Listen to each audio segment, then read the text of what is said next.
welcome back to OCD Recovery's YouTube channel. Gemma here.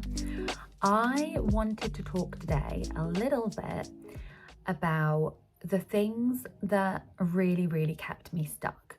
Now there were a few things because I was stuck for a very long time. But I mean, I don't know if you count it as being stuck when you don't know you have OCD so much. In the sense that, of course, there were things keeping me stuck, but maybe not so much things that I could do anything about before I knew I had OCD, because in my mind, those things were actually helping.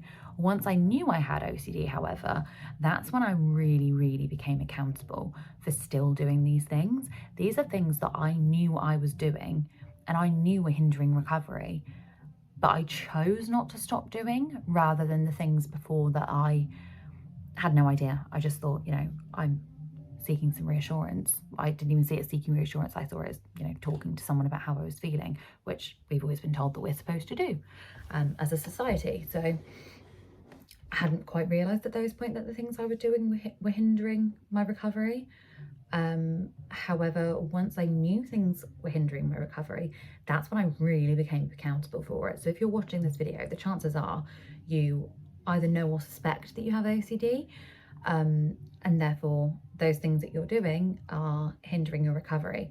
Not only that, but even if you didn't have OCD and you just want to change the way that you're currently experiencing things, belief work still applies to you. Belief work applies to everyone that wants to change anything. So some things I did to hinder my recovery is definitely trying to learn my way out of it. So I didn't want to do any of the hard things. I mean, not saying that the disputing and the reading isn't hard, but for me that wasn't the hardest part, because I read a lot anyway.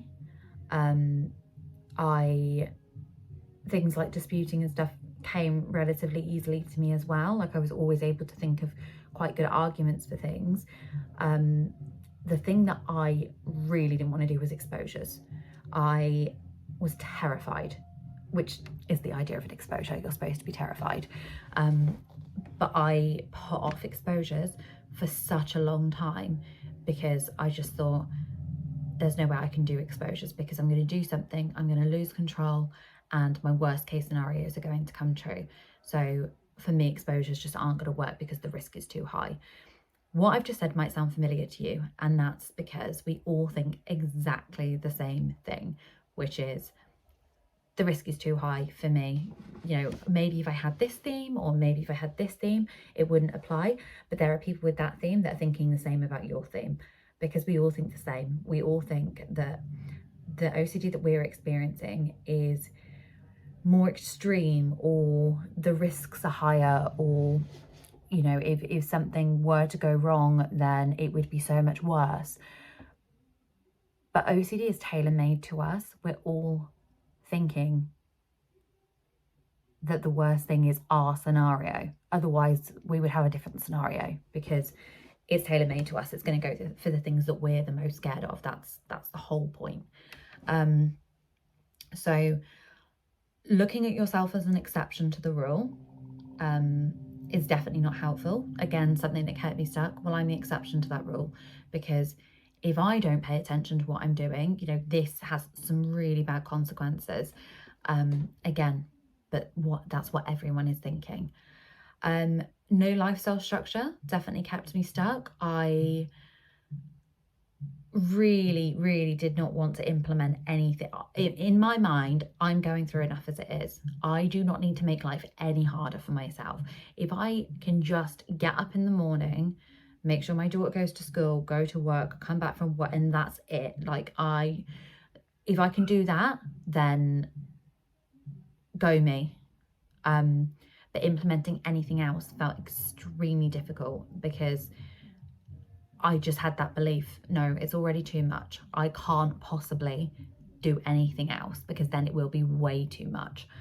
So that's a self-defeating belief that definitely made things a lot harder for me.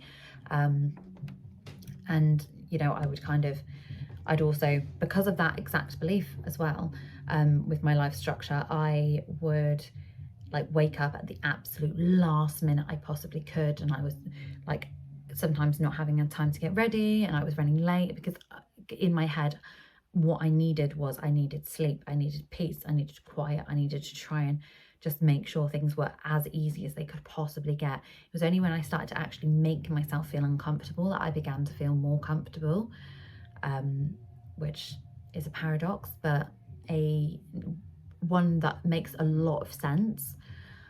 So yeah, life structure, not doing the work, and definitely not giving up compulsions. I would leave a couple there.